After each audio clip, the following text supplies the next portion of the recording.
मुख्यमंत्री नायब सिंह सैनी ने नामांकन भर दिया है। बड़ी खबर, बड़ी जानकारी आपको दे रहे हैं। लाडवा सीट से सीएम नायब सिंह सैनी ने अपना नामांकन पत्र दाखिल किया। केंद्रीय मंत्री मनोहर लाल इस दौरान उनके साथ मौजूद नजर आए। तीसरी बार फिर से हरियाणा में बीजेपी की सरकार बनाने जा रही हैं, ये दावा करते दिखाई दिए। बहुत बड़ी बहुमत से तीसरी बार सरकार बनेगी। सीएम नायब सिंह सैनी ने एक बार फिर से इस बात को लेकर आश्वासन दिया है। लाडवा की जनता से बहुत आशीर्वाद मिल रहा है, ईश्वर का आशीर्वाद मिल रहा है। मुख्यमंत्री नायब सिंह सैनी ने इसी के दम पर ये विश्वास जताया है कि एक बार फिर यानी कि तीसरा टेन्योर भी बीजेपी का ही रहने वाला है। तीसरी बार फिर से बीजेपी की मजबूत तरीके से बहुमत के साथ सरकार बनने जा रही है, ये विश्वास जताते नजर आए मुख्यमंत्री नायब सिंह सैनी। विधानसभा क्षेत्र से बीजेपी उम्मीदवार के रूप में उन्होंने अपना नामांकन पत्र दाखिल कर दिया है। केंद्रीय मंत्री और हरियाणा के पूर्व मुख्यमंत्री मनोहर लाल भी इस दौरान उनके साथ मौजूद रहे। सीएम नायब सिंह सैनी ने इस दौरान कहा कि लाडवा की जनता से मुझे बहुत प्यार मिल रहा है, आशीर्वाद मिल रहा है। एक बात तो तय है कि हरियाणा की डबल इंजन की सरकार 8 अक्टूबर के बाद, क्योंकि 8 अक्टूबर को रिजल्ट है, उसके बाद बहुत बड़ी बहुमत के साथ तीसरी बार हरियाणा में सरकार बनाने जा रही है। पीएम मोदी 14 सितंबर को हरियाणा आ रहे हैं और उनके नेतृत्व में हरियाणा और इसी तरह से फलता फूलता रहे, आगे बढ़ता रहे, यही आशीर्वाद और जनता से भी हम यही उम्मीद करते हैं कि जनता ने हमें जो प्यार और आशीर्वाद दिया है वो भी बरकरार रहे। लाडवा की जनता का आज भरपूर आशीर्वाद मिला है और ये ऐतिहासिक नॉमिनेशन का कार्यक्रम था कि पूरा का पूरा लाडवा आज सड़कों के ऊपर था। आप लोगों ने देखा है, अपने बेटे भाई को आशीर्वाद देने के लिए आज पूरा लाडवा सड़कों पे आया है। एक बात तय की है कि हरियाणा की डबल इंजन की सरकार ये 8 अक्टूबर के बाद बहुत बड़े मार्जिन के साथ तीसरी बार बन रही है। ये तय हरियाणा के लोगों ने कर दिया है, ये देखने को मिल रहा है। 14 तारीख को पीएम आ रहे हैं। 14 तारीख को आदरणीय प्रधानमंत्री जी हमें आशीर्वाद देने के लिए आ रहे हैं। उनके नेतृत्व में हरियाणा और फले फूले ऐसा आशीर्वाद आदरणीय प्रधानमंत्री जी का मिलेगा और हम भव्य स्वागत उनका यहाँ पर करेंगे। यानी प्रत्याशी घोषित करने की एक पार्टी का हमारा ये काम पूरा हो जाएगा और मैं इसमें एक विश्वास दिलाता हूँ अपने जनता को, हरियाणा के मतदाताओं को कि निश्चित रूप से हरियाणा में तीसरी बार भारतीय जनता पार्टी की सरकार हमारे मुख्यमंत्री श्री नायब सिंह सैनी जी के नेतृत्व में ये बनने वाली है। और इसका विशेष तौर पर मैं इसलिए कहूँगा कि कांग्रेस हार की तरफ बढ़ रही है, क्योंकि जिस प्रकार के उनके यहाँ स्वर निकल रहे हैं कि इसके गठबंधन करो, उससे गठबंधन करो, और जिनसे वो गठबंधन का हाथ आगे बढ़ाते हैं उनको नकार करके पीछे कर देते हैं और उनका गठबंधन हो भी नहीं पा रहा है, तो एक हार की तरफ बढ़ने के संकेत उनके मिल रहे हैं। भारतीय जनता पार्टी ने 10 साल में जो अपना कार्यकाल ये पूरा किया है, इसमें जो जनता को हमने लाभ पहुंचाए हैं एक मूक क्रांति के नाते, और हम लोगों ने काम किया है। हमारा जो वोटर है, हमारा जो कार्यकर्ता है, वो बहुत कोई इनकी तरह कोई बड़बोला नहीं है, बड़ा इस मूक क्रांति में शांति से काम करने वाला, बल्कि जो जनता के लोग हैं जो घर बैठे जिनको सारे लाभ मिलते हैं, निश्चित रूप से वो भारतीय जनता पार्टी को अगला एक मौका देने वाले हैं, ऐसा मेरा विश्वास है। वहीं हरियाणा के लिए बीजेपी ने दूसरी लिस्ट जारी कर दी है और इस दूसरी लिस्ट में 21 उम्मीदवारों के नाम शामिल है। विनेश फोगाट के खिलाफ कैप्टन योगेश बैरागी को उतारा गया। नारायणगढ़ से पवन सैनी को टिकट दिया गया।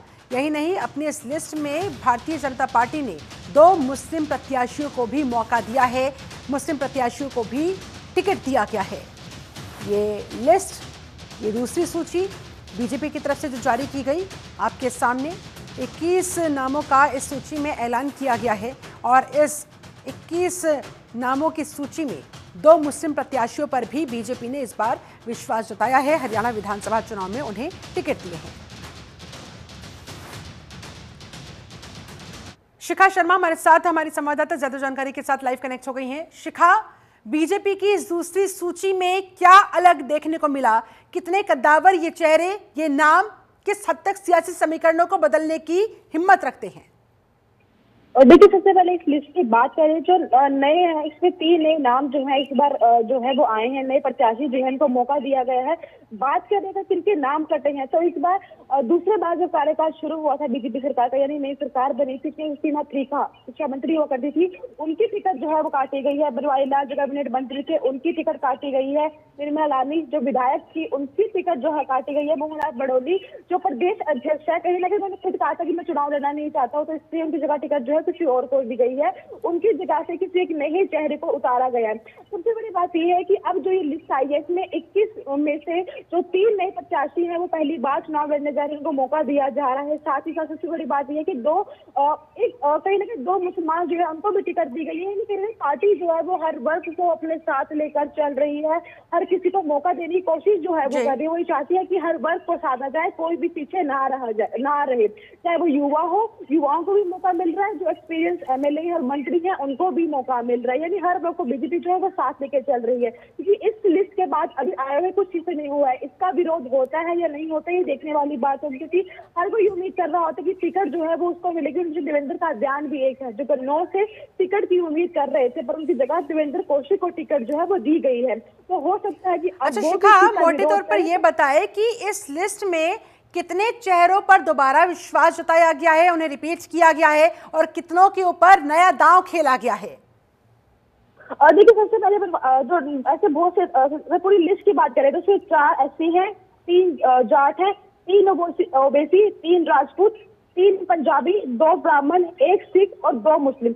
यानी कहीं ना कहीं ये सारे चेहरे ऐसे हैं। मनीष ग्रोवर जो है वो पहले भी उनको टिकट जो दी गई थी, पर दोबारा उनको एक मौका जो है दिया गया है। ओम प्रकाश यादव जो पहले से एमएलए थे उनको मौका दोबारा दिया गया है। विमला चौधरी है वो नया चेहरा है जिनको मौका जो है वो इस बार दिया गया है। महिलाओं तक तो मौका जो है वो इस नई लिस्ट में दिया जा रहा है। और ऐसे बहुत से विधायक है जो लगातार पहले भी एक बार हार भी चुके थे, तो कहीं ना कहीं पार्टी ने उनके ऊपर भी दाव खेला है और अब समय जो है वो बहुत कम रह गया है। और शिखा, देखिए सबसे दिलचस्प बात ये है कि अब मुस्लिम कैंडिडेट्स भी बीजेपी उतारने लगी है। ये भी एक नई स्ट्रेटेजी जो बीजेपी की देखने को मिल रही है। देखिए, यही इल्जाम जो लगातार पार्टी के ऊपर लगते थे कि पार्टी जो है वो मुसलमानों को मौका नहीं देती है, और हमने देखा भी था कि आज तक हरियाणा में बीजेपी के द्वारा शायद ही कभी पहले मौका दिया गया हो, पर इस बार जो ये मौका दिया गया है, हर कोई उम्मीद कर रहा है कि इस मौके का फायदा जो है वो पॉजिटिव रिस्पॉन्स जो है वो जनता के थ्रू जरूर देखने को मिलेगा। पार्टी जो है वो इस एक पॉजिटिव रिस्पॉन्स को कहीं ना कहीं अच्छे तौर पर लेगी और वो जीत जो है वो उनको हासिल होगी। कि अब चुनाव में कम समय रहेगा, लगातार पार्टी जिस तरह से दावा कर रही है या विश्वास जता रही है कि सरकार जो है वो उनकी बनने जा रही है, तो कहीं ना कहीं कंपटीशन जो है वो बहुत ज्यादा है। सामदान दंड भेद, बस जीत मिलनी चाहिए, उसके लिए जो भी इलाका है उसके हिसाब से सियासी समीकरण देखे जाते हैं, उसी हिसाब से कैंडिडेट का चुनाव होता है। चलिए शिखा, आप हमारे साथ बने रहे, आगे भी आपसे बातचीत जारी रखेंगे। बात अगली बड़ी खबर की। हरियाणा में आम आदमी पार्टी ने भी अपनी दूसरी लिस्ट जारी कर दी है और आपने अपने 9 उम्मीदवारों के नामों का कर दिया है ऐलान। इंद्री से हवा सिंह, थाने से कृष्ण बजाज को टिकट। इसके अलावा आम आदमी पार्टी ने हरियाणा विधानसभा चुनाव के लिए जबरदस्त तैयारियां की हुई है, वो उसकी लिस्ट में भी देखने को मिल रहा है। 9 नाम और जारी कर दिए गए हैं और इससे पहले 20 नाम भी जारी हुए थे। कुल मिलाकर अब 29 कैंडिडेट्स का ऐलान आम आदमी पार्टी की तरफ से कर दिया गया है। सोमवार को आपकी पहली लिस्ट आई थी, उसमें 20 उम्मीदवारों के नाम हमने देखे थे और आज दूसरी लिस्ट भी आ गई है, उसमें 9 उम्मीदवारों के नाम हैं। शिखा शर्मा लगातार हमारे साथ जुड़ी हुई है। शिखा, आम आदमी पार्टी की दूसरी सूची, इन 9 नामों में कितनी कुव्वत, कितना दम?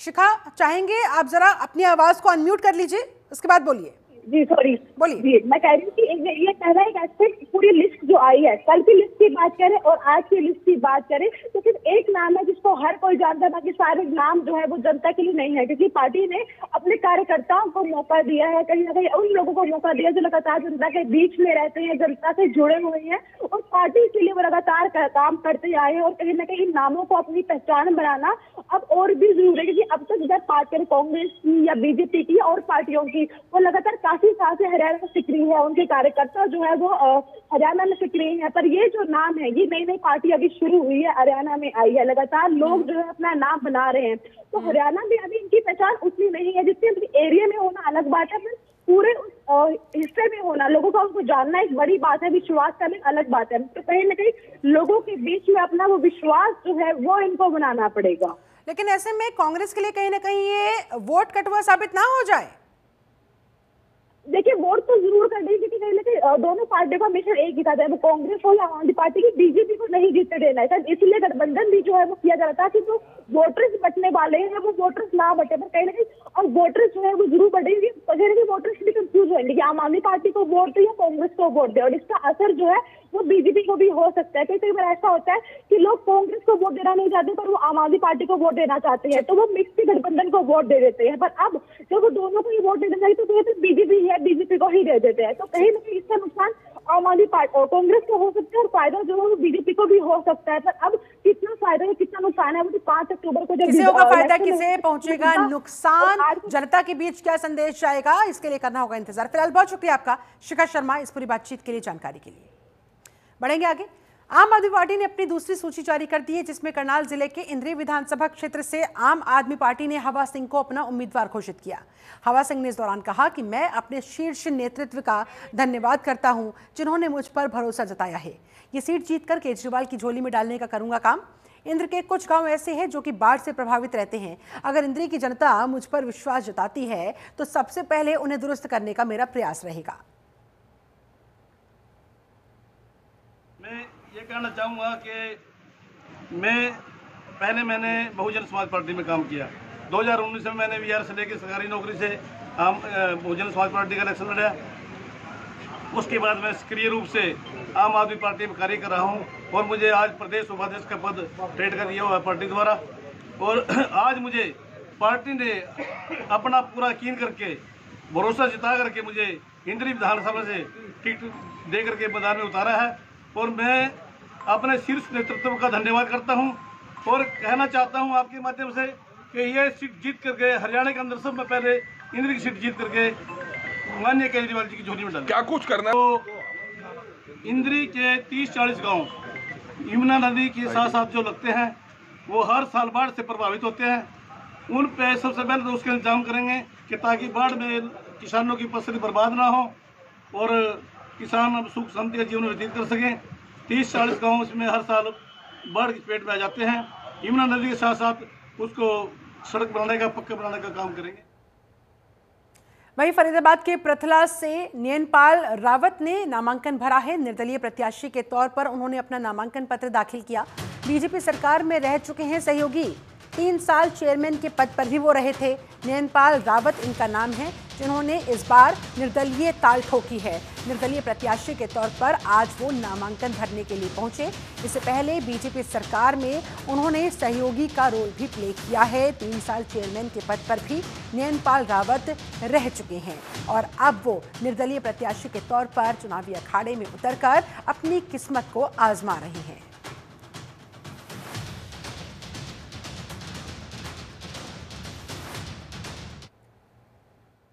महेंद्रगढ़ विधानसभा क्षेत्र से निर्दलीय प्रत्याशी के रूप में भूप सिंह यादव ने आज अपना नामांकन दाखिल किया। नामांकन दाखिल करने से पहले उन्होंने शहर के बाजारों में एक लंबा रोड शो भी निकाला। इस मौके पर कार्यकर्ताओं ने नारेबाजी की। नामांकन के बाद मीडिया से रूबरू होते हुए निर्दलीय प्रत्याशी डॉक्टर भूप सिंह यादव ने बताया वो निर्दलीय चुनाव लड़ रहे हैं। उन्होंने कहा कि उनका मुख्य मुद्दा है क्षेत्र का विकास करना।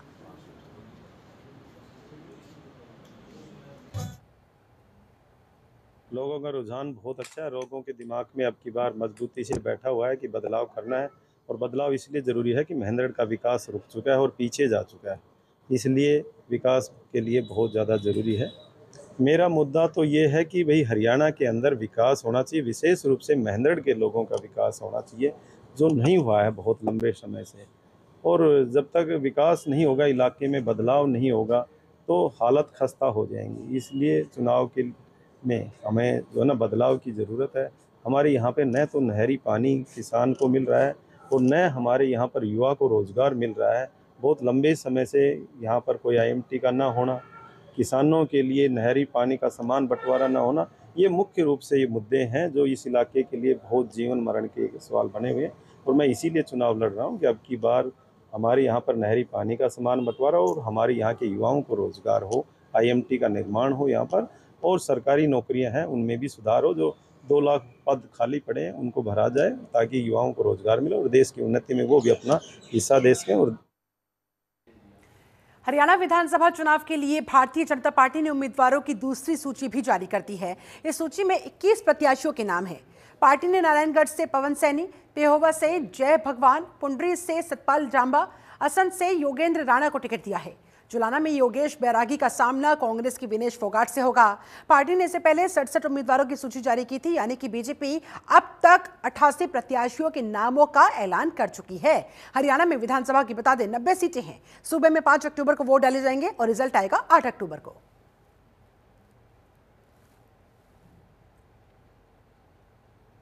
हरियाणा में विधानसभा चुनाव 5 अक्टूबर को है, जिसे लेकर सोनीपत के लघु सचिवालय में बीजेपी प्रत्याशी निखिल मदान ने आज अपना नामांकन पत्र दाखिल किया। बता दें आपको, निखिल मदान ने नामांकन से पहले रोड शो भी किया, उसके बाद अपना नामांकन पत्र दाखिल करने वो पहुंचे। निखिल मदान ने इस दौरान कहा कि मुख्यमंत्री नायब सिंह सैनी के नेतृत्व में एक बार फिर से हरियाणा में बीजेपी सरकार बनाने का काम होगा। सोनीपत की जनता हमारे साथ है। उन्होंने कांग्रेस के मौजूदा विधायक पर आरोप लगाया कि वो 5 साल विधायक रहे, लेकिन विकास के नाम पर उन्होंने कोई काम नहीं किया। आज सोनीपत की जनता ने खूब भरपूर आशीर्वाद दिया है और नामांकन के समय आते हुए रास्ते में हर मार्केट ने, हर एक प्रधान ने, हर एक एसोसिएशन ने, मंदिरों ने, सब ने आशीर्वाद दिया है और बहुत प्यार मिला है। मैं समझता हूँ आज एक पूरे शहर के अंदर, पूरी विधानसभा सोनीपत के अंदर खुशी का माहौल है। लोग बदलाव चाहते हैं। लोग आज की स्थितियों से ग्रस्त है, परेशान है। लोगों को आज उज्जवल भविष्य सोनीपत का दिख रहा है आने वाले समय में। तो लोगों के अंदर एक बहुत खुशी का माहौल था, उमंग था, एक जोश था। मैं समझता हूँ बतौर मेयर रहते रहते मैंने 3.5 साल में खूब विकास कार्य करे। हमारे शहर के अंदर सबसे बड़ी समस्या जो आज मैं समझता हूँ वो है जल भराव की। कुछ काम हमने इन पे किया, बट पूरा काम अगर शहर में हमें करना है, शहर को जल भराव से बचाना है। वहीं अंबाला से बीजेपी प्रत्याशी असीम गोयल ने भी अपना नॉमिनेशन फाइल किया। इस मौके पर उनके साथ हरियाणा के मुख्यमंत्री नायब सिंह सैनी मौजूद रहे। नॉमिनेशन से पहले अंबाला के मानव चौक के पास जनसभा का भी आयोजन हुआ, जिसमें असीम गोयल और मुख्यमंत्री नायब सिंह सैनी ने लोगों को संबोधित किया। जनसभा के बाद SDM ऑफिस तक रोड शो निकाला गया, जिसमें भारी संख्या में बीजेपी कार्यकर्ता मौजूद रहे। नॉमिनेशन के बाद CM नायब सिंह सैनी ने मीडिया से रूबरू होते हुए कहा, हरियाणा में एक बार फिर बीजेपी सरकार बनने जा रही है।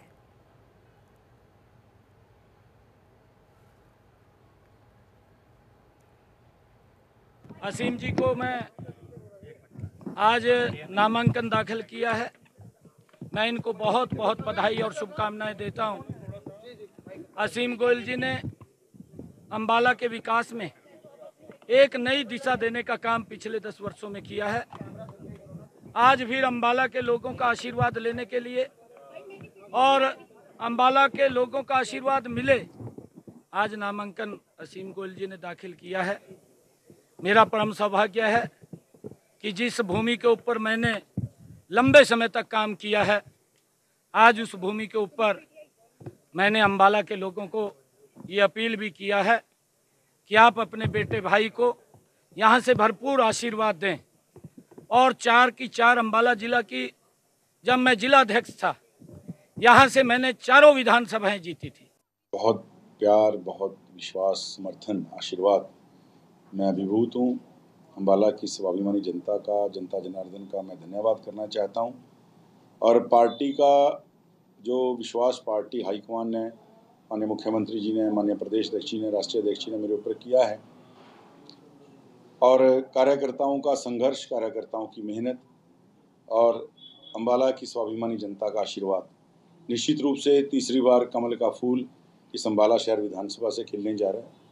और हम तीसरी बार लगातार नायब जी के नेतृत्व के अंदर हरियाणा में सरकार बनाने जा रहे हैं। 8 अक्टूबर को जो रिजल्ट आएगा, हरियाणा में तीसरी बार नायब जी का सरकार के नाते और अंबाला शहर विधानसभा के नाते हम आगे कमल का फूल खिलाने जा रहे हैं। देखिए, एक तो हमारा जो अम्बाला शहर के अंदर विकास जो 100 प्रोजेक्ट लगभग ऐसे हैं, तो जब से अम्बाला बना है, जब से इन प्रोजेक्टों के ऊपर किसी ने ध्यान नहीं दिया गया, लगभग ऐसे 100 बड़े प्रोजेक्ट पूरी विधानसभा के अंदर। विकास का मुद्दा है, स्थिरता का मुद्दा है, डबल इंजन की सरकार का मुद्दा है, एक पारदर्शी शासन।